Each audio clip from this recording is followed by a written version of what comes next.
முன்னொரு காலத்தில் ஒரு ஊரில் ஒரு ஜென் துறவி ஒருத்தர் வாழ்ந்துக்கிட்டு வந்தார்.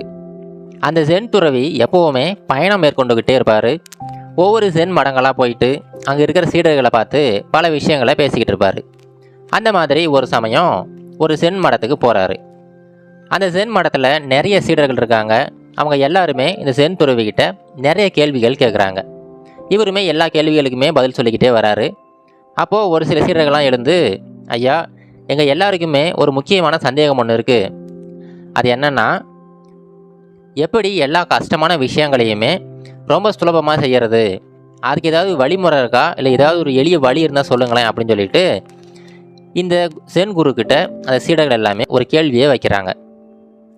உடனே இந்த சென் குருவுமே, இங்கே பாருங்கப்பா, இந்த கஷ்டமான விஷயங்களெல்லாம் செய்கிறதுக்கு ஒரே ஒரு எளிய வழி தான் இருக்குது. அந்த வழி என்ன அப்படிங்கிறத ஒரு சின்ன கதை மூலமாக சொல்கிறேன் அப்படின்னு சொல்லிட்டு அவருமே ஒரு சின்ன கதை ஒன்று சொல்கிறாரு. அது என்னென்னா, ஒரு சின்ன கிராமம். அந்த கிராமத்தில் நிறைய பேர் வாழ்ந்துக்கிட்டு இருக்காங்க. அங்கே ஒரு அழகான குடும்பம் ஒன்று இருக்குது. அந்த குடும்பத்தில் அவங்க அப்பா, அம்மா, அப்புறம் அவங்களுக்கு ஒரு பையன் இருக்கான். இப்போ அவங்களுக்கு முக்கியமான தொழில் என்னன்னு பார்த்தீங்கன்னா வேட்டையாடுறது தான். பக்கத்துலேயே நிறைய காடுகள்லாம் இருக்குது. தினமுமே காலையில் போவாங்க. போயிட்டு வேட்டையாடிக்கிட்டு அங்கே இருக்கிற அந்த விலங்குகள், வேறு சில பொருட்கள்லாம் எடுத்துகிட்டு வந்து அதை வியாபாரம் பண்ணி தான் அவங்க வாழ்க்கை நடத்திக்கிட்டு இருந்தாங்க. தினமுமே அவங்க அப்பா வேட்டைக்கு போவார். அவங்க அம்மா வீட்டில் இருப்பாங்க. அவங்க பையனுமே சின்ன பையன் அப்படிங்கிறதுனால அவன் வீட்டிலே தான் இருப்பான். இப்போது அவங்க பையனுக்குமே வேட்டையாடுறதை கற்றுக்கிறதுக்கு ரொம்ப ஆர்வம். தினமுமே அவங்க அப்பா கிட்ட கேட்டுக்கிட்டே இருப்பான். ஆனால் அவருமே, நீ இப்போ வந்து பள்ளிக்கூடம் போகணும், அதனால் நீ பள்ளிக்கூடம் போ, அப்புறமா உனக்கு கற்றுத்தரேன் அப்படின்னு சொல்லிட்டு ஏதாவது ஒரு காரணத்தை சொல்லி தடை போட்டுக்கிட்டே இருந்தார். ஒரு சமயம் அந்த பையன், இல்லை, என்னை கண்டிப்பாக கூட்டிகிட்டு போயே ஆகணும், எனக்குமே வேட்டையாட கற்றுக் கொடுங்க அப்படின்னு சொல்லிட்டு ரொம்ப வற்புறுத்துறான். சரிப்பா வா அப்படின்னு சொல்லிட்டு அவங்க அப்பாவுமே கூட்டிகிட்டு போகிறாரு. இப்போ கூட்டிகிட்டு போகிறாரு.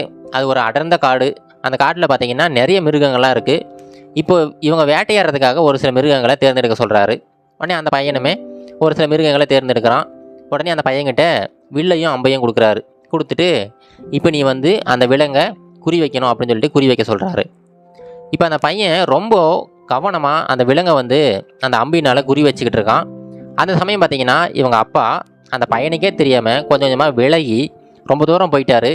போனது மட்டும் இல்லாமல் ரொம்ப தூரத்தில் இருந்து ரொம்ப சத்தமாக அந்த மிருகங்கள் எல்லாத்தையுமே பயமுறுத்துகிற மாதிரி சத்தம் எழுப்பிட்டார். அந்த சத்தத்தை கேட்ட உடனே அந்த எல்லா மிருகங்களுமே பயந்து இந்த பக்கம் அந்த பக்கம் ஓட ஆரம்பிச்சிருச்சிங்க. ஒரு சில மிருகங்கள்லாம் அந்த பையனை நோக்கி ஓடி வர ஆரம்பிச்சிருச்சிங்க. இப்போ அவங்க அப்பா அது எல்லாத்தையுமே ஒளிஞ்சிருந்து பார்த்துக்கிட்டு இருக்காரு, அவங்க பையன் எப்படி தப்பிக்கிறான் அப்படின்னு சொல்லிட்டு. அவங்க பையனுமே ரொம்ப சாதுரியமாக அந்த மிருகங்கள்கிட்ட இருந்து தப்பிச்சு வெளியில் வந்துடுறான். அப்படி தப்பிச்சு வந்த அந்த பையன் அந்த கிராமத்துக்கு சரியான வழி தெரியலை, வெவ்வேறு வழிகளில் போய்கிட்டு இருக்கான். இது எல்லாத்தையுமே அவங்க அப்பா வந்து ஒளிஞ்சிருந்து பார்த்துக்கிட்டே இருக்காரு. அவன் எப்போ சரியான வழியை தேர்ந்தெடுக்கிறானோ அந்த சமயம் இவங்க அப்பா வேக வேகமாக கிளம்பி அவனுக்கு முன்னாடி வீட்டுக்கு போய் சேர்ந்துட்டாரு. இப்போ இந்த பையன் ரொம்ப அழுகையோட அவன் வீட்டுக்கு போய் சேர்றான். போய் பார்த்தா அவங்க அப்பா வந்து வீட்டில் இருக்காரு.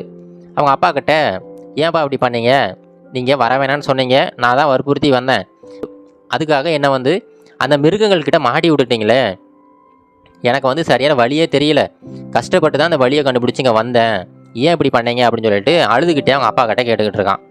அதுக்கு அவங்க அப்பா சொல்கிறாரு, இங்கே பாருப்பா, நீ வேட்டையாடுறதுக்கு கற்றுக்கணும்னு ஆசைப்பட்ட பார்த்தியா, அது ஒன்றும் தப்பு கிடையாது.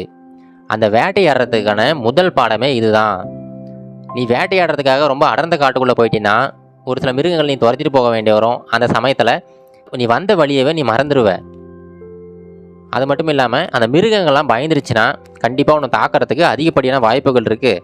அது எல்லாத்துலேருந்துமே நீ முதல்ல தப்பிக்கணும். முதல்ல அந்த மிருகங்கள்லேருந்து தப்பிக்கணும். இரண்டாவது, சரியான வழியை கண்டுபிடிச்சி நீ திரும்ப வர செய்யணும். இந்த ரெண்டு நீ முதல்ல கற்றுக்கிட்டாதான் அதுக்கு அடுத்தடுத்து நீ வேட்டையாடுறது எப்படி அப்படிங்கிறதவே நீ கற்றுக்க முடியும் அப்படின்னு சொல்லிட்டு அந்த பையன்கிட்ட வேட்டையாடுறதுக்கான முதல் பாடம் அனுபவம் தான் அப்படின்னு சொல்லிட்டு அந்த பையன்கிட்ட சொல்கிறாரு. இப்போ என்னென்னா, இவங்க ரெண்டு பேருமே வேட்டையாடுறதுக்காக போனாங்க. கிட்டத்தட்ட ஒரு நாள் வந்து அதிலே செலவழிச்சிட்டாங்க. ஆனால் எந்த ஒரு பொருளுமே அவங்க கையில் எடுத்துகிட்டு வரல. எந்த ஒரு விலங்கையுமே வேட்டையாடலை, வேறு எந்த ஒரு பொருளுமே எடுத்துகிட்டு வரல. ஒரு நாள் வீணாக போனது தான்.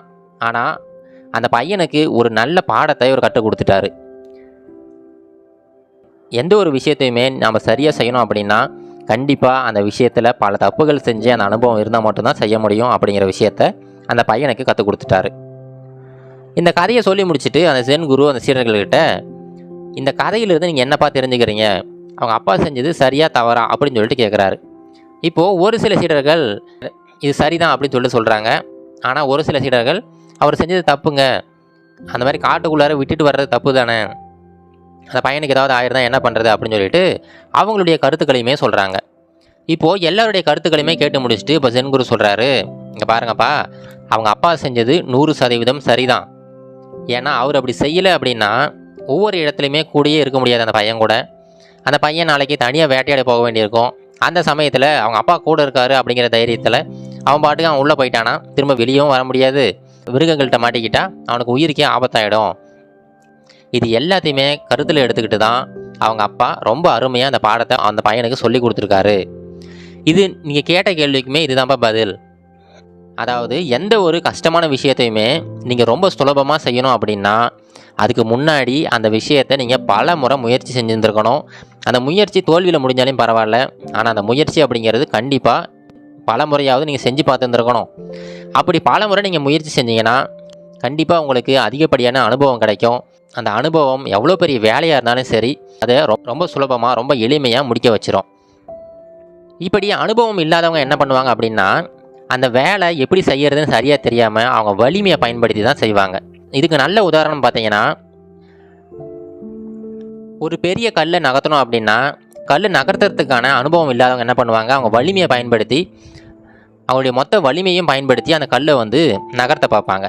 ஆனால் உண்மையிலேயே இந்த கற்கள் நகர்த்துறது இந்த மாதிரி விஷயங்களை அனுபவம் பெற்ற மனிதர்களாக இருந்தால் ரொம்ப சுலபமாக ஒரு நீட்ட கம்பி இல்லை வேறு ஏதாவது ஒரு கம்பத்தை எடுத்து அந்த கல்லுக்கு அடியில் விட்டு அந்த கம்பத்துக்கு அடியில் ஒரு சின்ன கல்லை வச்சு அந்த கம்பியோட மறுமுனையை பிடிச்சி